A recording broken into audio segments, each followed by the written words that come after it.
Bom dia a todos. Bom dia. Para quem não me conhece, meu nome é Thiago. Eu vou estar conduzindo esse momento aqui da pregação de hoje. E antes de começarmos, quero que vocês possam me acompanhar em uma oração. Amém.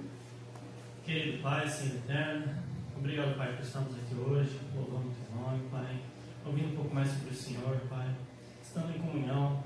Pai, nesse momento da pregação, peço que o Senhor me conduza, seja o porta-voz do Senhor, que eu possa trazer, Pai, uma mensagem que possa encorajar, que possa animar, Pai, que possa direcionar as pessoas a cada vez mais perto de Ti. Pai, Deus, nesse momento, meu Rei, abre o coração das pessoas para estar dispostas a Te ouvir. Em nome do Seu Filho, Jesus Cristo, e meu Senhor, que eu oro a Ti. Amém. Amém. Irmãos, antes de começarmos, quero perguntar para vocês, quem já assistiu um filme chamado Clique? É um filme meio velho. É um filme de 2006. E para contextualizar um pouquinho sobre o filme, ele vai retratar a vida de Michael, um homem ambicioso, um homem que é casado e tem 2 filhos. Michael, ele é viciado em trabalho. O objetivo da vida dele é conseguir sucesso no trabalho. E em um determinado dia, Michael, ele precisa comprar o controle universal. Novo porque o dele quebrou. Até aí, nada demais. Ele vai até uma loja e lá tem um cara que oferece: olha, esse controle aqui é diferenciado, vou te entregar esse. E Michael na hora nem liga muito, mas ao decorrer ele percebe uma coisa: esse controle não é capaz de controlar apenas a TV dele, mas tudo ao seu redor. Michael agora tem em suas mãos o controle que é capaz de pausar os momentos, capaz de avançar, capaz de multar as pessoas. Michael se vê no momento de: opa, esse controle é legal, vou usar ele para pular as partes chatas da minha vida. Michael começa a usar esse controle para pular as brigas de casamento, os tempos com a família, e ele começa a focar no que é mais importante para ele. Como eu comentei, ele é viciado em trabalho. Então, nada melhor do que focar no trabalho apenas. E à primeira vista parece interessante. Um controle que a gente pode pular os momentos de doença. Você fica doente, mas fica curado em segundos. Um controle que pode pular os momentos de briga, seja com familiar, com amigo. Você pula. À primeira vista, parecia muito atrativo. Mas quais as consequências da gente pular etapas da nossa vida e focar naquilo que apenas importa? Para Michael, o que importava era o trabalho dele. E trazendo um pouco para mais perto da gente, a gente falou sobre um controle universal, mas vamos trazer um pouco para mais perto da nossa vida hoje. A gente é capaz de fazer o mesmo, de uma certa forma, quando a gente está apenas focado no que importa e esquece as outras coisas. Michael era focado apenas no seu trabalho, deixando de lado sua família, seus filhos, sua esposa, amigos, e focando apenas no trabalho. Com a gente pode estar tão focado em alguma coisa, seja uma faculdade, um trabalho, um relacionamento, e a gente acaba deixando todas as coisas à nossa volta de fora.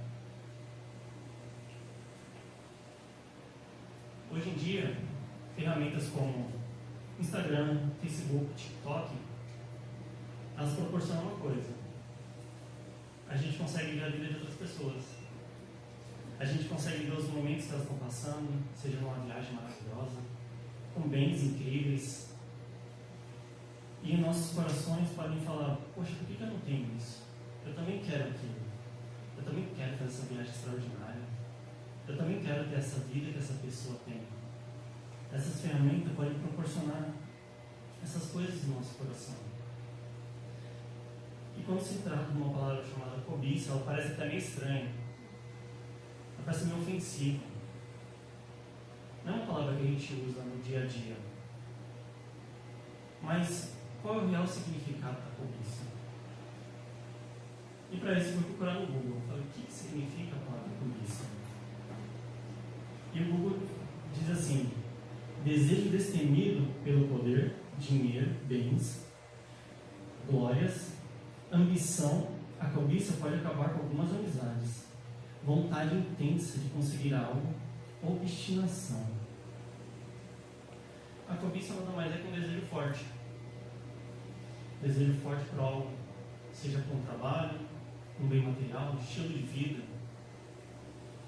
Ela apenas é uma palavra para a gente falar, você tem um desejo intenso por algo. E o tema da pregação significa cobiça igual a gratidão, porque quando estamos desejando algo que Deus não nos deu, estamos dizendo a Deus, Deus, obrigado, mas essa vida que o Senhor me deu não é boa não, eu quero aquela outra ali, aquela que eu estou vendo no Instagram, uma pessoa viajando, fazendo várias coisas. É essa vida que eu quero, Senhor. Deus, esse trabalho que o Senhor me deu aqui hoje não é bom. Eu quero outro. Aquele outro ali eu vejo meu amigo sempre muito feliz, sempre falando bem. É esse trabalho que eu quero. Deus, esse bem material, essa casa, esse carro que o Senhor me deu não é bom. Eu quero aquele outro, eu quero o carro do ano. Esse sim é bom. Em relacionamentos, a mesma coisa. Eu trouxe apenas alguns pontos, mas existem muitos mais. Como eu comentei no filme, Michael, ele gosta de pular as etapas da vida dele e viver aquilo que importa para ele. Ele começa a fazer tanto isso que o controle aprende e começa a se adaptar e rodar no automático. Já que você não quer ver esse momento, você não precisa se preocupar em pular. Pode deixar que eu pulo para você. E com a gente é o mesmo, a gente começa a andar no automático, ignorando muitas coisas de forma automática no dia a dia. Ele começa a perder coisas importantes. O crescimento dos filhos, o seu casamento começa a ruir, mas ele consegue o que ele quer, o sucesso. Mas será que valeu a pena perder tudo em prol do sucesso? E quando ele vai perceber essas coisas, já é tarde demais.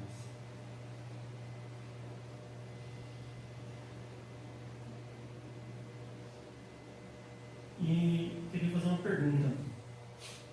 Você tem desejado as coisas à sua volta e agradecido pouco por tudo que você tem? Você tem se colocado dessa forma?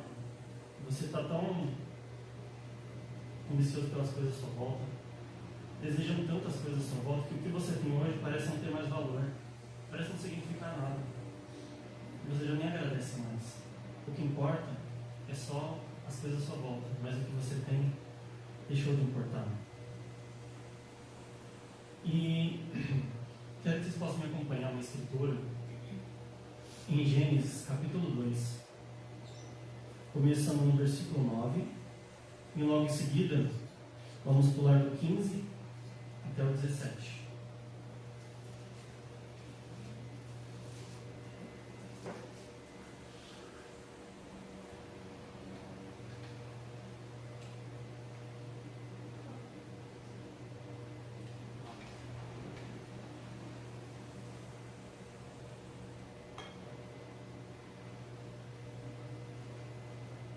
A Escritura diz assim: Então o Senhor Deus fez nascer do solo todo tipo de árvores agradáveis aos olhos e boas para o alimento.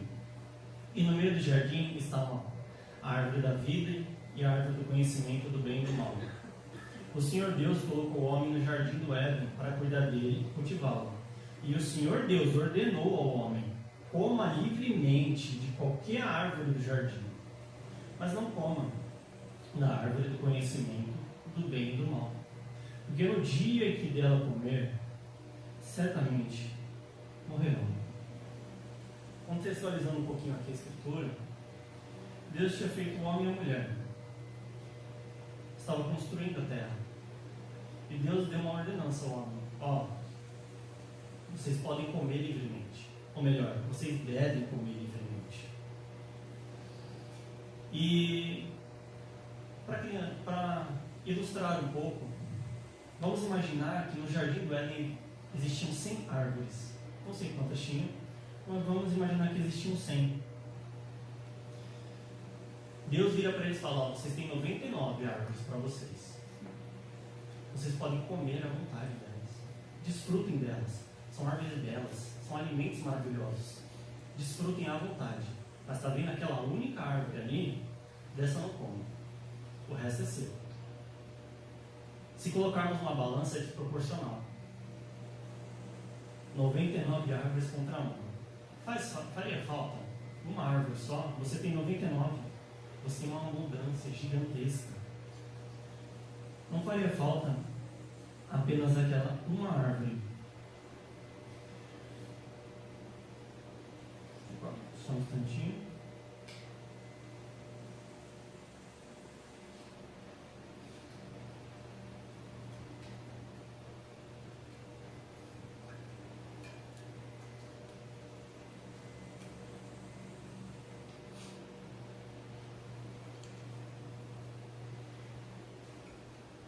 Problemas técnicos. Eles estavam cercados de árvores maravilhosas. Coisas que a gente nem pode imaginar. Eles só falam que eram maravilhosas coisas. A gente pode pensar como era, mas eu acredito que nem chegaram perto da realidade, que era o jardim. E sabe, a gente sabe o que vai acontecer depois. E quando a gente pensa, você tem se livrado de todas as bênçãos de Deus? Que Deus tem tido em sua vida? Deus abençoou eles com 99 árvores. Uma única, ele falou para eles: ó, essa não. Foram 99 bênçãos. E aquela única, ele falou: não vá nessa daqui.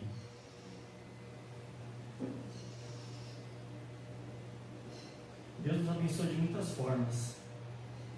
E isso vale para as nossas vidas. Ele está falando o mesmo para a gente. Eu estou abençoando você nessa área. Mas aquela ali eu não quero que você faça não. Porque aquela ali não é boa para você. Deus, ele constantemente repete isso para a gente. Ele tenta nos avisar.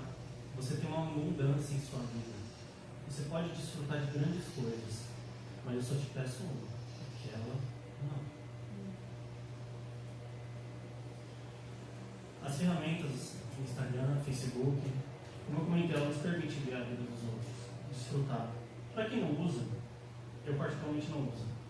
Eu preferi ficar longe desse tipo de ferramenta. Mas ouvir histórias, ver a vida de pessoas, a gente pode fazer comparações com a nossa. Olhar para a nossa vida e falar: nossa, por que eu não tenho isso aqui ainda? Por que aquele outro ainda não tem? Por que eu ainda não conquistei aquilo? E em nossos corações começam a surgir esses questionamentos. E aquela famosa frase: a grama do vizinho é mais verde. Começa a vir em nossos corações e em nossas mentes. E como é que está na sua vida hoje? A grama do vizinho está mais verde hoje?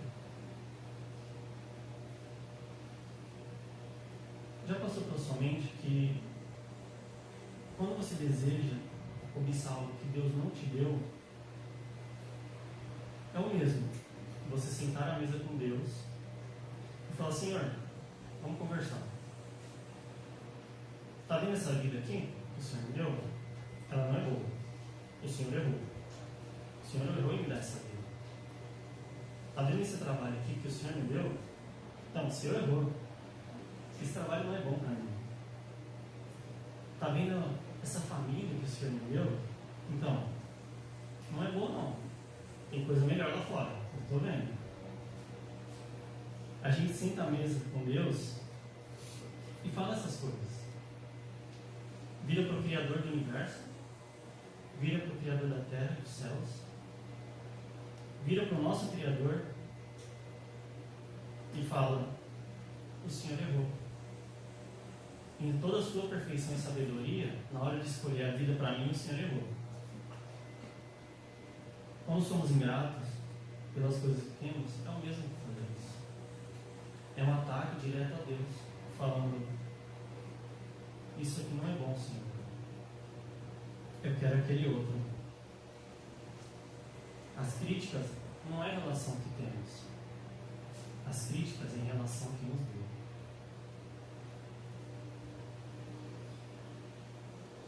Vamos ver o que aconteceu com Adão e Eva. Vamos pular agora para Gênesis 3, versículo 1 ao 6.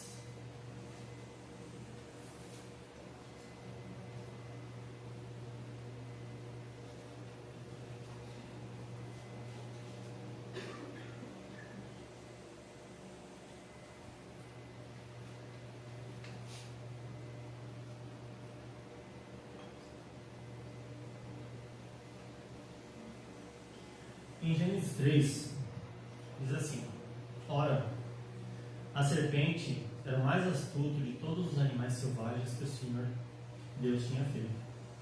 E ela perguntou à mulher: Foi isso mesmo que Deus disse? Não comam de nenhum fruto da árvore do jardim?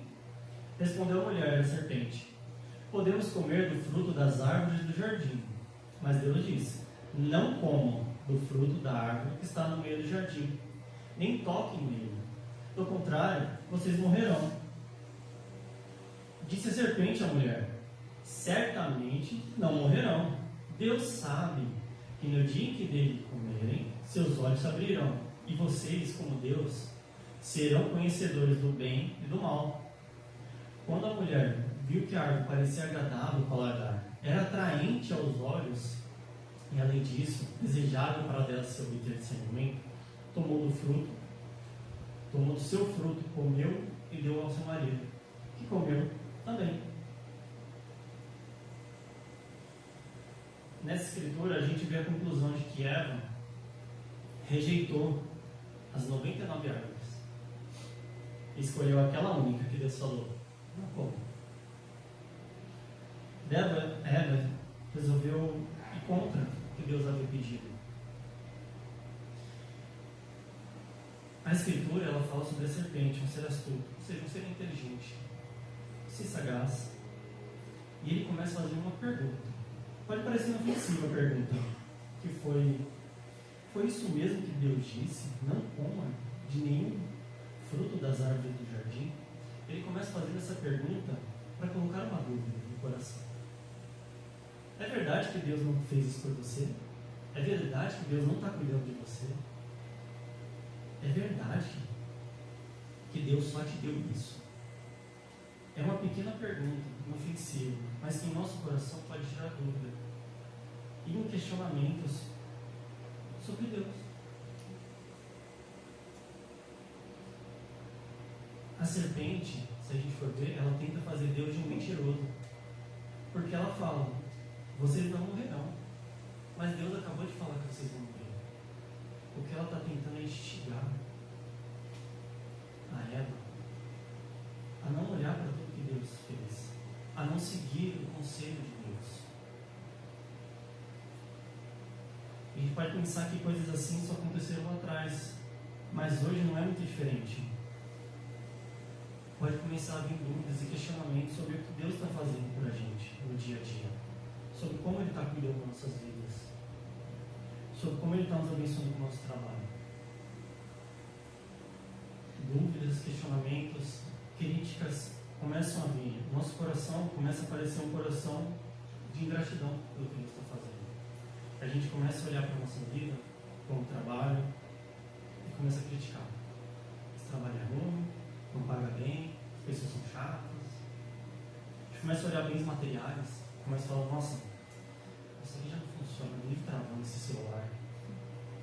Começa a olhar: nossa, essa casa, um vazamento ali de novo. Nossa. Começa a olhar para o carro, falando: puxa, esse carro aqui é ruim, não serve para mim.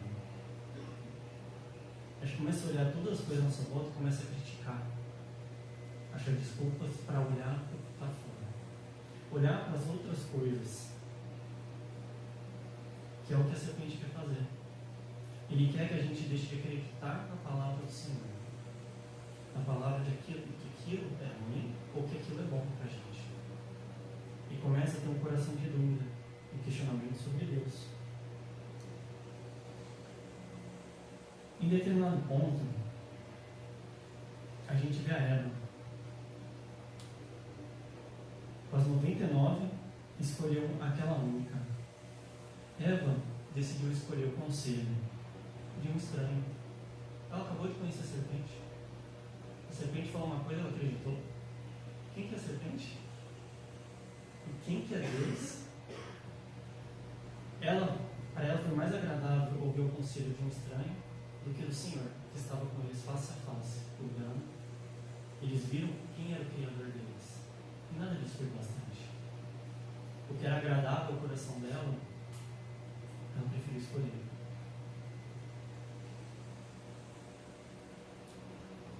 Você tem ignorado todas as bênçãos de Deus e buscado aquela única que Deus não abençoou?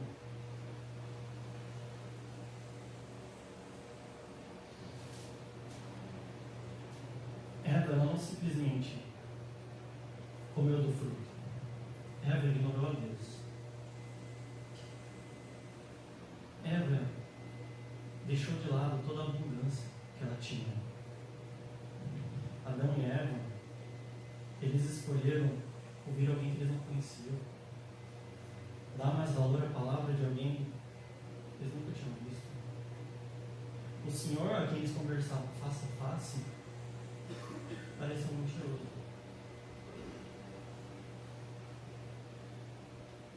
Deus, ele faz inúmeras coisas por cada um de nós. E sabe, em determinado ponto da minha vida, eu tive um coração de ingratidão. Ainda tenho. Estou tentando mudar. Em relação ao meu trabalho. Quando as coisas são novas, começamos animados. Começamos empolgados. Uau! Que legal isso aqui, né? Tudo novo, maravilhoso. Mas ao decorrer a gente começa a ver uma falha aqui, uma falha ali. E aí o nosso coração de animado já começa um coração mais duro. Um coração mais ingrato. Eu comecei a criticar meu trabalho. Falar, mas isso aqui não dá certo. Não, mas olha fulano. Não, mas aquele outro. Não. Até que um dia minha sábia esposa falou, amor, você está ingrato demais, não está não? Você era animado, agora você passa mais tempo criticando. Então, eu percebi isso. Eu tive que mudar. Porque meus desejos pelo trabalho, na segunda-feira, eu quero que chegue no final de semana. Nossa, não quero ver fulano. Nossa, tem que fazer aquilo. O meu coração ingrato começou a criticar tantas coisas que eu já não queria mais participar daquilo. Eu tive que mudar. Ter um coração de gratidão. Eu comecei a orar, Senhor, obrigado pelo trabalho, obrigado pelo fulano, ciclano, beltrano, obrigado por cada pessoa, obrigado por cada tarefa, obrigado por cada coisa no serviço. Se tornou um pouco mais leve. O trabalho parou de ser aquele peso que ele estava sendo. Passou a ser um pouco mais leve. Ainda havia alguns momentos em que eu critico, que eu fico resmungando. E pessoas à nossa volta acabam nos influenciando a isso. Nosso coração precisa estar forte e blindado contra essas coisas, para que a gente não caia no engano de criticar a Deus. Porque, novamente, não é uma crítica a um trabalho, não é uma crítica a um estilo de vida, é uma crítica a Deus. Quem te deu isso foi Deus. Então a crítica é diretamente para Ele. E no filme, a gente vê que Marco, ele perdeu inúmeras coisas. Sua família o abandonou, teve divórcio, perdeu o crescimento dos filhos. Ele tinha um sucesso, mas já não tinha o que mais era importante. Marco se viu na velhice, cheio de dinheiro, mas vazio. Não tinha mais nada à sua volta. Adão e Eva perderam o banquete que eles tinham, o rodízio 24 horas. Coisas inimagináveis, mas perderam o que era mais importante: a presença e a companhia do Senhor. Ele já não viu o Senhor mais face a face com nós. E isso acho que foi o maior perda de todos.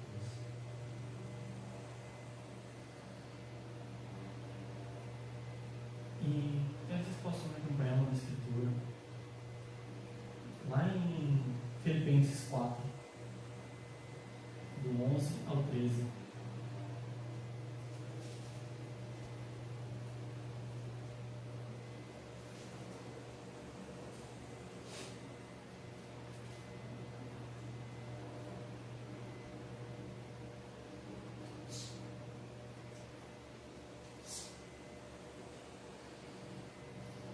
A escritura diz assim: não estou dizendo isso porque esteja necessitado, pois aprendi a adaptar-me a toda e qualquer circunstância. Sei o que é passar necessidade e sei o que é ter fartura. Aprendi o segredo de viver contente em toda e qualquer situação, seja bem alimentado, seja com fome, tendo muito ou passando necessidade. Tudo posso naquele que me fortalece. Paulo, nessa escritura, ele fala algo bem interessante. Que ele aprendeu a viver, seja comendo muito ou não comendo. Paulo nos ensina que ele não está olhando para as coisas que ele possui. Isso deixou de ter valor. Ele está olhando para algo muito mais importante. No final ele fala: tudo posso naquele que me fortalece. Independente do momento, Paulo sabe que a força dele não vem dos seus bens, não vem das coisas, das situações, mas vem do Senhor, aquele que está fortalecendo ele constantemente.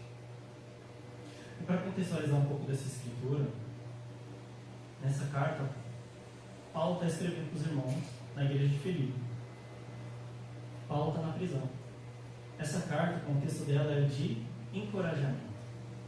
Vou encorajar meus irmãos que estão lá na igreja. Mas vamos ser reais. Quem consegue encorajar alguém sendo que você está passando necessidade, sendo que você está na prisão?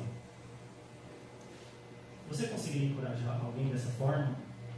No meio da prisão, você mandar uma carta de encorajamento para as pessoas que estão, vamos ser, de certa forma, melhor que você? Esse é o contexto da carta que Paulo está escrevendo.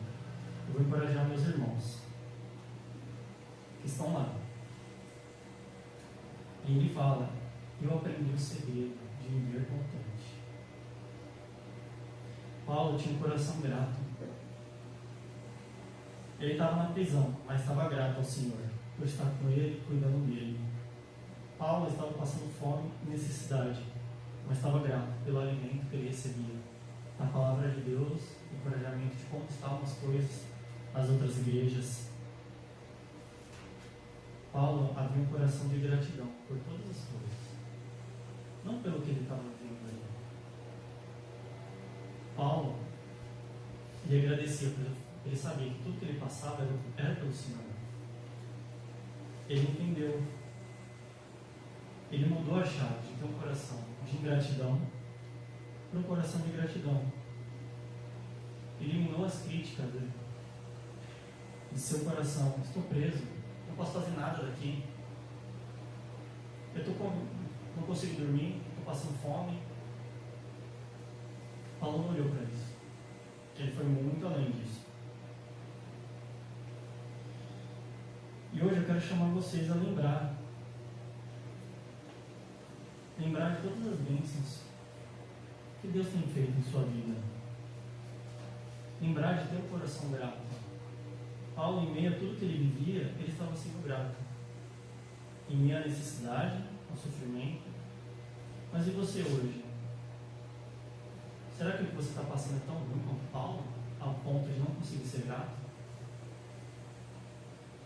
Chamar a gente até uma mudança de chave, até um coração de gratidão pelas coisas que temos na nossa vida.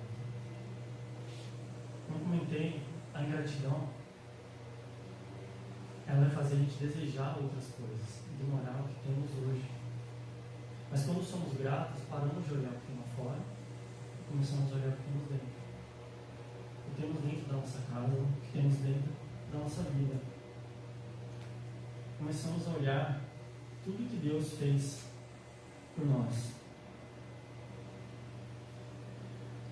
E como cristão, tem uma doença que a gente pode contrair. Não sei se alguém já ouviu falar de amnésia espiritual. O termo amnésia espiritual vem de se esquecer de todas as bênçãos que Deus derramou sobre a gente. Deus nos abençoou, mas no dia seguinte já esquecemos. Já não lembramos mais. Passamos pela mesma situação, mas esquecemos que na antiga o Senhor cuidou. Podemos contrair essa doença de esquecer de tudo que Deus fez. Se a gente olha a cultura dos judeus, eles celebravam eventos grandiosos para realmente lembrar do que eles passaram e marcar em suas vidas que Deus estava cuidando.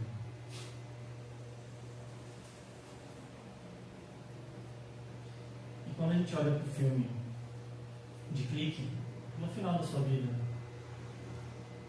Michael ele está no hospital.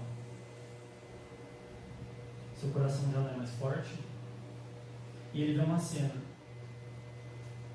Ele vê seu filho fazendo o mesmo erro que ele. Tratando o trabalho como prioridade acima da sua família. Michael se vê então decidido a correr atrás do seu filho.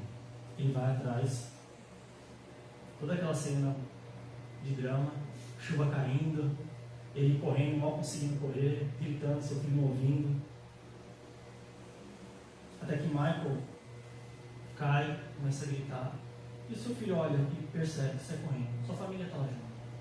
Todos se reúnem em volta dele.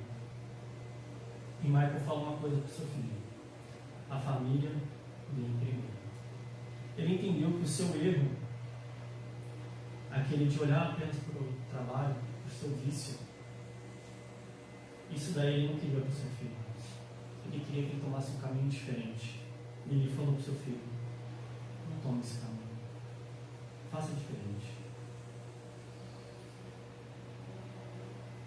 Um pouco de spoiler do filme, para quem não assistiu, quem vai assistir, mas Michael tem uma segunda chance.